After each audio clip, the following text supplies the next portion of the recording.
ବହୁତ ସମୟ ତଳର କଥା। ଗୋଟିଏ ଗରିବ ଲୋକ ନିଜ ଦାରିଦ୍ର୍ୟତା କାରଣରୁ ବହୁତ ଚିନ୍ତାରେ ଥିଲା। ଅତି ଗରିବ ହୋଇଥିବା କାରଣରୁ ତାକୁ ତା ପରିବାର ପାଳନ ପୋଷଣ କରିବା ବହୁତ କଷ୍ଟ ହେଉଥିଲା। ଦୁଇ ପିଲା ଓ ସ୍ତ୍ରୀକୁ ପୋଷିବା କଥା ଭାବି ତା ମନରେ ଉତ୍ତେଜନା ସୃଷ୍ଟି ହେଲା। ଏହା ଭାବି ଭାବି ସେ ଥରେ ରାତିରେ ଘର ଛାଡ଼ି ପଳାଇଲା। ସେ ଗୋଟେ ନଦୀ କୂଳରେ ଯାଇ ପହଞ୍ଚିଲା। ସେ ଦେଖିଲା ଗୌତମ ବୁଦ୍ଧ ତାଙ୍କର କିଛି ଶିଷ୍ୟଙ୍କ ସହ ସେଠାରେ ଉପସ୍ଥିତ ଥିଲେ। ତାପରେ ସେ ଭାବିଲା ସନ୍ନ୍ୟାସୀ ହୋଇଯିବ ଆଉ ବୁଦ୍ଧଙ୍କ ସହ ରହିବ। ଏହା ଭାବି ସେ ବୁଦ୍ଧଙ୍କୁ ନିବେଦନ କଲେ ଯେ ସେ ତାକୁ ତାଙ୍କ ସହ ରଖିବା ପାଇଁ। ଭଗବାନ ବୁଦ୍ଧ କୃପା କରି ତାକୁ ତାଙ୍କ ଶିଷ୍ୟ କରି ରଖିନେଲେ। ଏହାପରେ ଭଗବାନ ବୁଦ୍ଧ ସେ ଜାଗା ଛାଡ଼ି ଅନ୍ୟ ଜାଗାରେ ଚାଲିଗଲେ। ଗ୍ରୀଷ୍ମ ପ୍ରବାହ ହେଉଥାଏ। କିଛି ସମୟ ପରେ ସେ ଗୋଟେ ଜଙ୍ଗଲରେ ପହଞ୍ଚିଲେ। ଗୋଟିଏ ଗଛ ମୂଳେ ସମସ୍ତେ ବିଶ୍ରାମ କଲେ। ଅତ୍ୟଧିକ ଗରମ ଯୋଗୁଁ ଭଗବାନ ବୁଦ୍ଧଙ୍କୁ ଶୋଷ ଲାଗିଲା।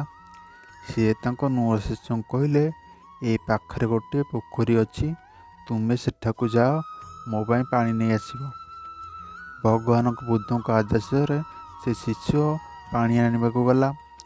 ସେ ଯେତେବେଳେ ଦେଖିଲା ପୋଖରୀରେ କିଛି ପଶୁ ଖେଳୁଥିଲେ, ସେ ଆସିବା କ୍ଷଣି ଡରି ପଳାଇଲେ। ପଶୁମାନେ ପାଣିରେ ଖେଳିବା ଯୋଗୁଁ ପାଣିଟି ଗୋଳିଆ ହେଇଥିଲା।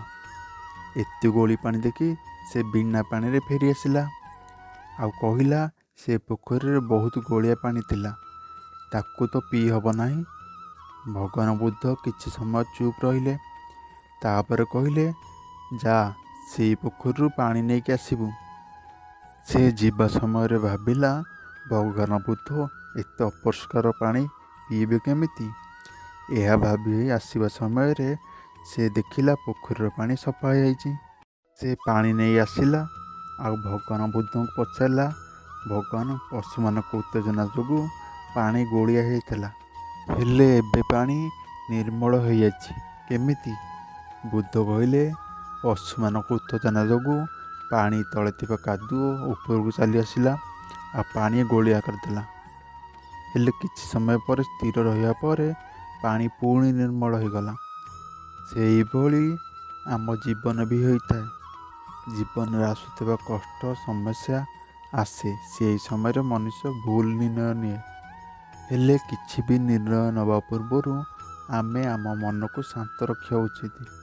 ଆଉ କିଛି ସମୟ ସ୍ଥିର ଭାବେ ବସି ଭାବିଲେ ପାଣି ଉପରକୁ ଉଠୁଥିବା ମଇଳା ଯେମିତି ପାଣି ତଳେ ବସିଯାଏ, ଠିକ୍ ସେମିତି ଆମ ମନରେ ଆସୁଥିବା ଉତ୍ତେଜନା ବସିଯାଏ ଆଉ ଆମେ ଠିକ୍ ନିଷ୍ପତ୍ତି ନେଉ।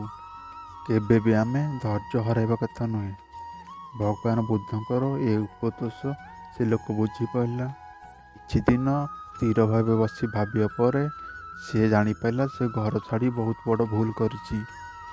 ଆଉ ସେ ଭଗବାନ ବୁଦ୍ଧଙ୍କ ଠାରୁ ଅନୁମତି ନେଇ ଘରକୁ ଫେରିଗଲା।